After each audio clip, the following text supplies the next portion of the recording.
শিল্পাঞ্চলের সেরা 5টি খবর নিয়ে আমি পিয়াসা আপনাদের সামনে। লোকসভা নির্বাচনের দিন ঘোষণার আগেই রানীগঞ্জের বল্লভপুর ও এগারা পঞ্চায়েতের এলাকাগুলিতে পৌঁছে গিয়েছে কেন্দ্রীয় বাহিনী। বল্লভপুর ও সাহেবগঞ্জের খ্রিস্টানপাড়া সংলগ্ন এলাকাগুলিতে রবিবার সকালে বল্লভপুর ফাঁড়ির পুলিশের উপস্থিতিতে রুট মার্চ করল কেন্দ্রীয় বাহিনী। প্রকাশ্য দিবালোকে দুর্গাপুরের এসএন ব্যানার্জি রোডে মৌমিতা মণ্ডল নামে এক মহিলার গলা থেকে হাড় ছিনতাই করে চম্পট দেয় দুষ্কৃতীরা।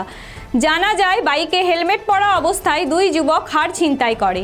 রাস্তার ওপর সিসিটিভি ফুটেজ খতিয়ে দেখে তদন্ত শুরু করেছে পুলিশ। প্রতি বছরের মতো এবছরও পশ্চিম বর্ধমান জেলার রানীগঞ্জে শুরু হতে চলেছে আর গ্রুপ বাইকারের পরিচালনায় বেঙ্গল মোটো ফেস্ট 2024।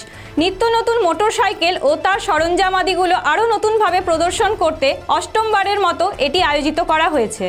দীর্ঘ অপেক্ষার অবসান ঘটিয়ে রবিবার কলকাতায় তৃণমূল কংগ্রেসের 42টি আসনের প্রার্থী তালিকা ঘোষণা হলো।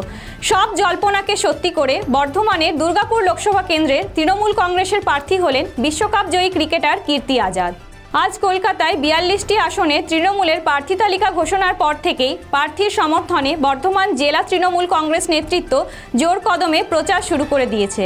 অপরদিকে বিজেপি নেতাকর্মীরা আজ বারাবণীর দোমহানি এলাকায় কেন্দ্র সরকারের জনমুখী প্রকল্পগুলিকে সামনে রেখে বাড়ি বাড়ি গিয়ে ভোটের প্রচার করে।